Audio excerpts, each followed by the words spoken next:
par celui qui nous a assemblés. Il est le ministre du sanctuaire et du véritable tabernacle. Gloire au Seigneur. Nous bénissons le Dieu Tout-Puissant. Parce qu'il nous aime. Nous sommes en train de parler par la grâce de Dieu dans le livre de Luc chapitre 11.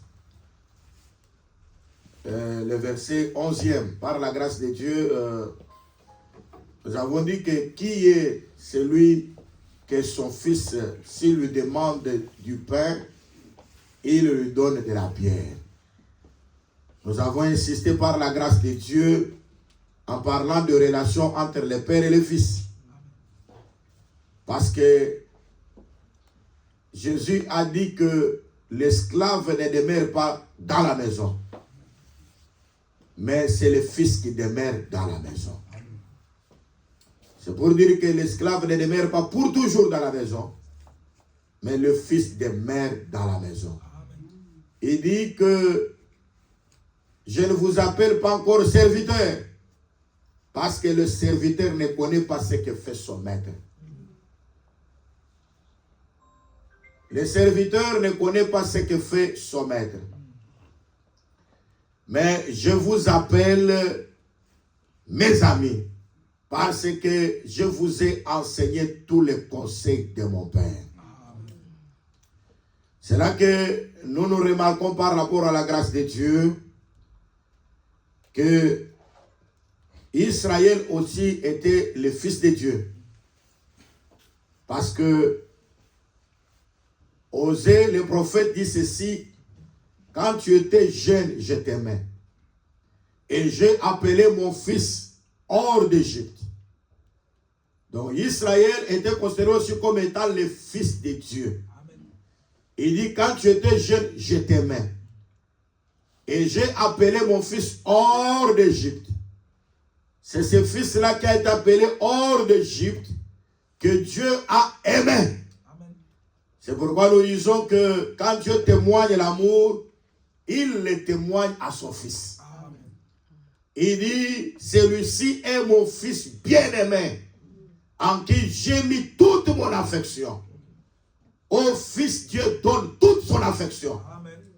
C'est pourquoi quand le fils demande, le Père exauce. Amen.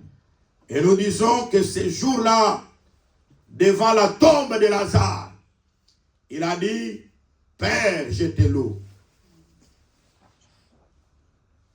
Je te loue. Parce que je sais que tu m'exauces souvent. Il savait que le Père l'exauce souvent.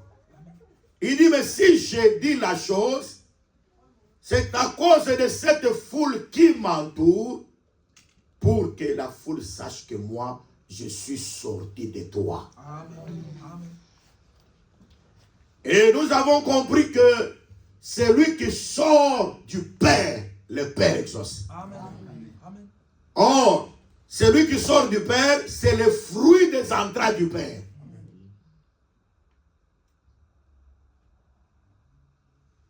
Donc, quand tu pries et que tu as de l'assurance que tu as le fruit des entrailles du Père, sois sûr que ta prière est exaucée. Amen. Même si tu vois l'adversité, sache que cette adversité-là est pour ton avantage. Amen.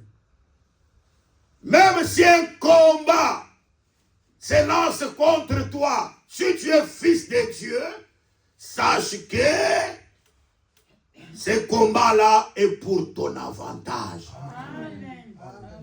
Toutes choses concourent au bien de ceux qui aiment Dieu, de ce que Dieu a appelé selon son dessein. Nous disons que un enfant de Dieu ne pleure pas dans la détresse. Un enfant de Dieu ne s'inquiète pas quand tout ne marche pas. Parce que c'est Dieu qui appelle la résistance, l'opposition. C'est Dieu qui appelle l'adversité pour qu'à travers cette adversité, il déclenche sa puissance. Gloire au Seigneur, parce que Israël, c'était le Fils de Dieu. Même, nous croyons que c'est Dieu lui-même qui avait décidé que Israël descende en Égypte. Et c'est Dieu qui a suscité Pharaon pour qu'il puisse dominer un temps Israël. Parce que Israël savait que si nous sommes en Égypte, nous ne sommes pas esclaves de Pharaon. Mais Israël sait que nous sommes esclaves de Dieu. Amen. Amen. Et ça, c'est la vérité. Amen. Amen. Israël sait que je suis fils de Dieu. Je ne peux jamais être esclave d'un homme. Je dois être esclave de Dieu. Amen. Et bien, ce jour-là, quand Jésus dit, si le Fils vous affranchit, vous serez réellement libre. Amen. Vous connaîtrez la vérité et la vérité vous affranchira. Israël dit, les Juifs disent à Jésus, comment tu dis que tu vas affranchir? Comme si nous étions des esclaves. Il dit, nous n'avons jamais été esclaves de personne. C'est-à-dire que les Juifs comprennent que même s'ils sont en Égypte, ils n'ont jamais été esclaves de personne. Amen. Ils n'étaient pas esclaves de Pharaon. Amen. Mais ils étaient esclaves de la parole que Dieu avait dit à Abraham. Parce que c'est Dieu qui avait dit à Abraham, ta descendance ira dans un pays étranger. Il sera asservi. Et après 400 ans, je punirai cette nation-là. Et je le ferai sortir avec beaucoup de biens. Si Israël séjournait en Égypte, c'était suite à ce que Dieu avait parlé à Abraham. C'est-à-dire Israël est allé en Égypte sous l'ordre de Dieu. Amen.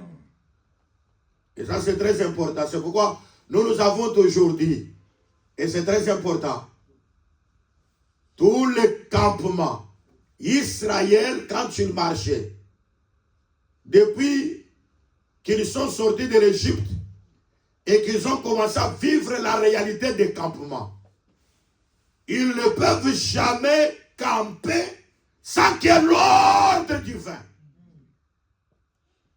Il fallait que Dieu ordonne, il campe. Et quand Dieu ordonne, il s'élève et il s'en va. Et pourquoi nous disons que, en réalité, Israël ne regardait pas Moïse. En réalité, c'est lui qui conduisait Israël. Ce n'était pas Moïse. Nous croyons que ce soit Moïse, que ce soit Israël, tous étaient conduits par la nuée. Les regards étaient sur la nuée. Moïse peut mourir dans la marche, mais Israël continuera la marche parce que la nuée existe. Amen. Et pourquoi nous disons qu'aujourd'hui nous avons la nuée qui nous conduit. Amen. Et cette nuée-là, qui est au-dessus de nous, c'est le Saint-Esprit. C'est l'évangile qui nous conduit. Amen. Quand nous avons l'évangile, nous avons la joie. Amen. Les hommes peuvent mourir, mais l'évangile ne meurt pas. C'est pourquoi ayez celui qui ne meurt pas, qui subsiste pour toujours. Nous disons Jésus-Christ règne pour toujours. Jésus-Christ est Dieu. Gloire au Seigneur. Ils campaient sous l'ordre de Dieu. Mais souvenez-vous qu'ils sont arrivés à Rephidim. C'était sous l'ordre de Dieu. C'est très important. Israël s'est retrouvé dans plusieurs campements. C'était sous l'ordre de Dieu. Mais remarquez que ils arrivent à Rephidim. C'était sous l'ordre de Dieu. Mais là-bas, il n'y avait pas d'eau. Ah. Mais ils peuvent dire, Seigneur, si nous arrivons ici, mais c'est toi qui as ordonné que nous soyons ici. Mais comment il n'y a pas d'eau? Si Dieu vous amène quelque part et que vous ne trouvez pas d'eau, en d'autres termes, quand il n'y a pas d'eau, il n'y a pas la vie. Amen. Quand il n'y a pas d'eau, il y a la sécheresse. Amen. Mais qui nous a amenés là où il n'y a pas d'eau? Dieu. Ah. Dieu nous amène à Rephidim. Il n'y a pas d'eau. Israël dit, nous mourrons de soif, il n'y a pas d'eau. Quand Dieu vous amène quelque part, il n'y a pas d'eau, c'est-à-dire Dieu a pourvu qu'il y aura quelque chose qui va se manifester. Amen. Amen. Quand vous arrivez quelque part, vous sentez que ça ne va pas. Dieu a déjà pourvu quelque chose. Oh, gloire au Seigneur. Parce qu'ils sont arrivés à Rephidim, il n'y avait pas d'eau. Mais à Rephidim, il y avait un rocher. Amen. Le rocher était là. Mais remarquez que Dieu a dit à Moïse, Moïse, moi je me tiendrai sur le rocher. Et toi, tu frapperas le rocher. Et le rocher fera sortir de l'eau. Amen. C'est-à-dire Dieu lui-même, il vient se tenir sur le rocher. Et il ordonne à Moïse que toi, tu vas frapper sur le rocher. C'est-à-dire Moïse, il va frapper qui alors? Dieu. Si on te dit que non, toi, maintenant, moi je me tiens sur le rocher. Et toi, Moïse, tu viens avec la veille, tu frappes sur le rocher. Mais c'est lui qui se tient sur le rocher. C'est lui qui est frappé. Mais c'est lui qui doit être frappé. C'est ça, non? Amen. Oh, j'aime la parole. Amen. Et je crois que vous aussi, vous aimez la parole. Amen. Donc, je me tiendrai sur eux. Mais Dieu est esprit. Quand il se tient sur le rocher, là, quand Moïse vient frapper, lui va s'esquiver. Ah, il ne m'attend pas. Amen. Pour que la verge frappe le rocher. Amen. Et voilà, nous disons que le rocher est physique. Mais Dieu est esprit. Amen. Quand Dieu est esprit se met sur le rocher, alors quand on frappe le rocher, l'esprit fait. Et pourquoi nous disons sur la croix, l'esprit s'est échappé. Amen. Mais c'est le physique qui a été frappé. Amen. Ah, il ne m'attend pas. Parce que Christ ne meurt pas. Christ demeure éternellement. Mais c'est Jésus qui a été frappé.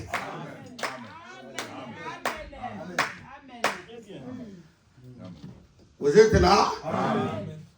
Quand Jésus parlait, il disait que le Fils de l'homme sera rejeté. Il va mourir. Les Juifs disent comment? Tu vas parler que le Christ va mourir. Nous savons que le Christ ne meurt pas. Amen. Mais le Christ demeure éternellement. Parce que Christ ne meurt pas. Christ c'est l'esprit. L'esprit ne meurt pas. L'esprit vit éternellement. Quand il dit je me tiendrai sur le rocher, c'est-à-dire que l'esprit doit remplir un corps. Ah, le rocher c'est un corps où l'esprit doit remplir. Et pourquoi toute la plénitude de la divinité habita corporellement dans un homme. Ah, il a dit que je serai sur le rocher. C'est ça ce que Ésaïe 61 a dit. L'esprit du Seigneur l'Éternel est sur moi. Aïe, aïe, aïe. Et ça, je veux me tenir sur le rocher. C'est-à-dire l'onction sera sûre. Parce que le rocher a une tête. Et c'est la vérité, non? Parce que quand Moïse, et c'est la vérité, bien aimé dans le Seigneur, remarquez une chose. Et c'est très important. Suivez ici, c'est très important. Nous aimons la parole. Parce que la vie est dans la parole. Jacob, lorsqu'il fouillait son frère Ésaü. Vous êtes là? Amen. Lorsque Jacob fouillait son frère Ésaü, qu'est-ce que l'Écriture dit? Jacob est arrivé quelque part. Lorsqu'il arrive là-bas, il devait dormir, non? Mais il a pris la pierre. C'est très important. La pierre est devenue son oreiller. Il a mis la tête sur la pierre. Et pendant qu'il dormait, il a vu l'échelle qui liait le ciel et la terre. Et les anges montaient et descendaient sur l'échelle. Oh, gloire au Seigneur. Quand Jacob se réveille du sommeil, il prend de l'huile, il met sur la tête de la pierre. À la manière des hommes, est-ce qu'une pierre peut avoir une tête? Hein? Et pourquoi je vous dis que notre pierre a une tête. Amen. Et l'onction doit tomber sur cette tête-là. Oh! Il dit, ce lieu ici est redoutable. Les lieux où les chaînes sur lesquelles les anges montent et descendent, c'est un lieu redoutable. Bien aimé, ici c'est un lieu redoutable. Amen. Il dit ce lieu est redoutable. Amen. Mais moi, Jacob, je ne savais pas. Bien aimé, vous pouvez entrer là où il y a Dieu. Mais à la manière des hommes, vous ne savez rien. Amen. Mais c'est un lieu redoutable.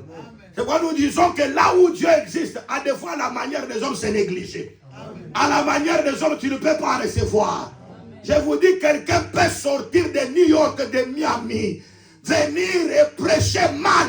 Mais quelqu'un sort du village, il est rempli du Saint-Esprit pour prêcher la vérité. Amen. Ils ne m'attendent pas. Quand Jésus était né, il n'y avait pas de place pour lui à l'hôtellerie. Parce que l'hôtellerie, ce sont des princes à la manière des hommes qui peuvent être nés là-bas. Là-bas, ce sont des personnes de valeur. Mais lui n'a pas choisi la place de valeur. Il est allé choisir une place, la crèche, là où il y a des animaux. C'est là que Jésus, c'est là qu'on a mis au monde Jésus. Amen. Un lieu méprisé. Amen. À la manière des hommes. Qui peut comprendre que Jésus est dans la crèche? Nous croyons qu'il devait entrer dans la crèche. Parce que lui était le bœuf de Dieu. L'Écriture dit que si il n'y a pas de bœuf, la crèche est vide. Amen. Gloire au Seigneur, parce que la crèche, il faut que le bœuf c'est le serviteur. Amen. Et nous croyons ici c'est la crèche. Amen. Le bœuf, le serviteur est là pour travailler. Amen. Il travaille pour vous donner l'abondance. Parce qu'on verra l'abondance du revenu quand il y a la vigueur du bœuf. Le bœuf qui travaille, c'est le serviteur. Le serviteur de Dieu, Jésus-Christ de Nazareth. Amen. Il était venu en forme de serviteur. Il était là, dans la crèche, dans un lieu minimisé. Mais pour que l'on sache qu'il est là, il faut que l'ange vienne au berger de Bethléem. Pour dire au berger de Bethléem, aujourd'hui, il vous est né dans la ville de David un sauveur. Ah, le berger de Bethléem était là, mais pour venir adorer le sauveur, il faut qu'il soit révélé. Pour connaître Jésus, il faut que tu sois révélé. Pour découvrir que Dieu est ici, il faut que tu sois révélé. Amen. Hein? Amen. À la manière des hommes, tu regardes et dis, mais ils n'ont pas de chantre. Hein? Il n'y a pas de musique. Nous, on ne peut pas louer des chantres pour qu'ils viennent chanter ici. Ils ne m'entendent pas. Amen. Parce que ici, c'est une crèche. Amen. Pour que tu viennes, tu dois être révélé. Amen. Il y a des gens qui louent des chantres, même ceux qui ont des locks, des chantres qui ne sont pas baptisés. Des gens qui ne sont pas encore baptisés pour travailler, mais dans le service de Dieu. Si tu n'es pas encore baptisé, tu ne peux pas servir. Amen. Ils ne m'entendent pas. Amen. Parce qu'avant de servir, il faut prendre un engagement d'une bonne conscience. L'engagement d'une bonne conscience, c'est le baptême. Avant que Jésus travaille, il doit passer par les eaux pour être lavé. Aïe, aïe, aïe, aïe. Et ça, c'est la vérité, non? Mais ça, il n'a pas encore pris l'engagement. Comment tu peux venir directement, je vais travailler? Tu vas travailler comment? Compliqué. C'est ça le problème. Et bon, nous disons, quand nous disons la vérité comme ça, on ne peut pas venir dire en cachette, vous voyez, ce que tu as fait là, ce n'est pas bon. Vous voyez, apôtre, il fallait me dire comme ça en privé. Et comment tu veux parler devant tout le monde? Bien aimé, là où l'âge est tombé, c'est là où on mettra aussi du bois. Amen. Amen. Vous êtes là? Amen. Amen, c'est la vérité, non? Amen. Parce que Élisée demandera au fils du prophète, il est tombé où? Amen, c'est la vérité, non? L'âge là, il est tombé où? L'âge tombe ici. Et moi, je vais maintenant venir en cause. Non. Vous voyez, il faut appliquer ça, c'est la sagesse des hommes. Mais la sagesse de Dieu, c'est lorsqu'on respecte l'écriture. Vous êtes là? Mais c'est la vérité, non? C'est pourquoi toute révélation en dehors de l'écriture, c'est satanique. Toute inspiration au-delà des écritures, c'est du diable. Vous êtes là? Nous croyons que toute inspiration doit respecter les écritures. Vous êtes là? Aïe, aïe, aïe, abat le foco du ciel. Abat le foco. Il n'est même pas du ciel, il est de l'enfer. Parce que nous devons faire tout selon ce qui est écrit. 1 Corinthiens chapitre 4 verset 6. Paul a dit, à cause de ces choses, j'ai fait de ce sujet l'application sur moi, Paul, et sur Apollos, afin que vous, Corinthiens, vous apprenez à nos personnes à ne pas aller au-delà de ce qui est écrit. Aïe, aïe, aïe, aïe, aïe, aïe. C'est pourquoi dans le livre de Job, il est écrit que même l'océan a de l'orgueil. Les grandes eaux ont de l'orgueil. C'est pourquoi pour empêcher l'orgueil de flot, Dieu a mis des limites. Et les océans respectent les limites. Aïe, aïe, aïe, aïe. Pour enlever l'orgueil, je vous dis bien aimé, pour qu'il n'y ait pas d'orgueil, il faut respecter les limites. Et les limites, c'est les bornes placées par les anciens. Les bornes placées par les anciens, ce sont les Écritures. Nous devons rester dans les Écritures. Et ça, c'est très important. Et moi, j'avais expliqué, et j'ai dit au peuple de Dieu, quand l'Écriture dit la lettre tue, ce n'est pas toutes les Écritures de la Bible. La lettre qui tue, c'est un ministère de la condamnation. C'est un culte qui était un culte charnel, un tabernacle terrestre. Aujourd'hui, nous n'avons pas les Lévites qui sont issus de la tribu de Lévi comme ça. Aujourd'hui, nous n'avons pas un hôtel physique et un animal physique qu'on doit encore offrir. Parce que quand il y a changement de sacerdoce, il y a aussi changement de loi. Vous êtes là? Et maintenant, nous sommes dans une alliance. Une nouvelle alliance. La nouvelle alliance, c'est l'alliance de l'esprit. Les épîtres, c'est déjà le sang. Et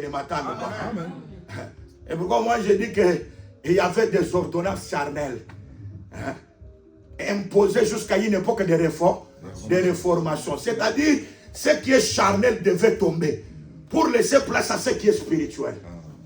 Et c'est pourquoi nous disons aujourd'hui, quand tu viens de l'esprit, Dieu t'inspire pour prendre une écriture de l'ancienne alliance, une écriture qui était comme une ordonnance charnelle.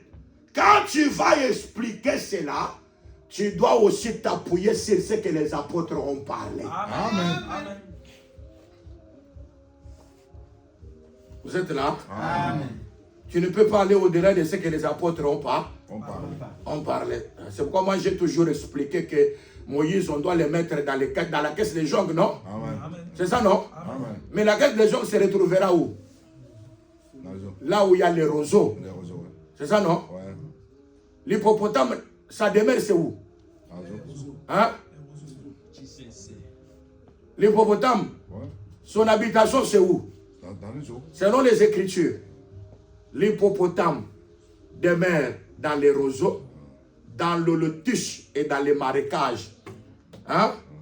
Vous êtes là, non? Amen. Lisez la Bible. Aimez la Bible. Il y a trois choses où l'hippopotame a sa demeure. Hein? Mériban, l'hippopotame d'où? De Job 40. Que Dieu bénisse. L'hippopotame de Job 40. Il dit, il demeure dans les lotus, dans les marécages et dans les roseaux. Dans les trois choses. Nous aimons le véritable hippopotame. Il demeure dans trois choses. Dans la loi, les psaumes et les prophètes. Amen. Aïe, aïe, aïe, aïe, aïe. Vous êtes là? Amen. Alors ce sont les trois choses qui font la demeure de l'hippopotame. Il est dans les marécages, il est dans les lotus et il se retrouve dans les roseaux. j'ai parlé des roseaux comme étant des prophètes. C'est très important. Si je parlerai de marécage, je parlerai de la loi. Quand je parle de l'holotus, je parle des psaumes. Et quand je parle des roseaux, je parle des prophètes. Et qui m'a dit que les roseaux, c'est les prophètes. Mais c'est Jésus. Il a dit, qu'est-ce que vous êtes allés voir dans les déserts? Hein? Vous êtes allés quoi? Vous êtes allés voir quoi dans les déserts? Un roseau agité par le vent. Ah ouais. Qu'est-ce que vous êtes allés voir dans les déserts? Un roseau agité par le vent. Ah ouais. Un prophète. Jésus dit, quand tu parles d'un roseau agité, il dit un prophète. Le roseau, c'est un prophète. Amen. Aïe, aïe, aïe, aïe. Vous êtes là? Amen. Il dit, qu'est-ce que vous êtes allés voir dans le désert? Parce qu'il parlait de Jean-Baptiste. Amen. Jésus témoignait qui? Jean-Baptiste. Jean-Baptiste. Il dit, mais Jean-Baptiste est venu. Jean-Baptiste était dans le désert. Alors, qu'est-ce que vous êtes allés faire dans le désert? Qu'est-ce que vous allez contempler dans le désert? Il dit, un roseau agité par le vent. Donc, en parlant de Jean-Baptiste, il le compare à qui? Un roseau agité par le vent. Ah oui, c'est-à-dire Jean-Baptiste, c'était un roseau. Oh, vous êtes là où vous êtes? Amen. Amen. Vous êtes où? Amen. Parce que ça, c'est la nourriture du royaume. Amen. Ne rêvez pas, entrez dans la chose. Pendant que la pierre angulaire était posée, le Fils de Dieu était là pour acclamer. Nous nous disons que si réellement vous êtes fils de Dieu, la chose que vous avez vue en éternité, vous la voyez maintenant. Amen. Amen. Amen. Amen. Oh Jésus. Amen. Oh Jésus. Amen. J'étais avec toi avant la création du monde. Amen. J'étais avec toi. Et maintenant, je vis la même chose. Amen. Et moi, quand je retrouve devant la parole, je suis content. Parce que l'éternité est manifestée dans le temps. Amen. Amen. Vous êtes là, bien-aimé? L'éternité est manifestée dans le temps. Bien-aimé, le temps, il n'y a rien dans le temps. Tout ce que vous voyez sur la terre, c'est rien. Amen. L'argent, c'est rien. Les immeubles, c'est rien. Amen. Amen. Les papiers, la France, c'est rien. Amen. Il y a des gens qui meurent, qui laissent les papiers français. Il y a des gens qui meurent, qui laissent des buildings. Il y a des gens qui meurent, qui laissent des habits. Amen. Amen. C'est pourquoi Jésus a dit, Marthe, Marthe, tu te préoccupes de beaucoup de choses. Mais Marie a choisi une bonne part qui ne lui sera jamais ôtée. La bonne part qui ne sera jamais ôtée, c'est choisir Jésus. Choisir l'enseignement de la parole. Quand vous avez la parole, vous êtes pour l'éternité. Les habits, tu peux en acheter aujourd'hui. Quand tu meurs, ce sont d'autres personnes qui vont s'en réjouir. Hein? Des maisons, tu peux en acheter tant. Et quand tu meurs, ce sont d'autres personnes qui vont venir habiter. Et d'ailleurs, quand tu meurs, tu ne vas même pas choisir l'habit que tu dois porter.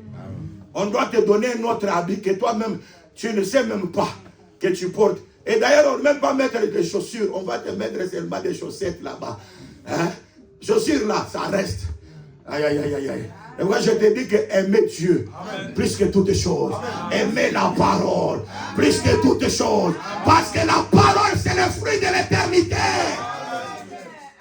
Le psalmiste a dit, sonde-moi, éprouve-moi et connais mes pensées. Si tu vois que je suis sur une mauvaise voie, amène-moi sur la voie de l'éternité. Aïe, aïe, aïe. La plus grande voie, c'est la voie de l'éternité. Moi, je dis la voie de l'éternité, c'est la route royale. Même un insensé,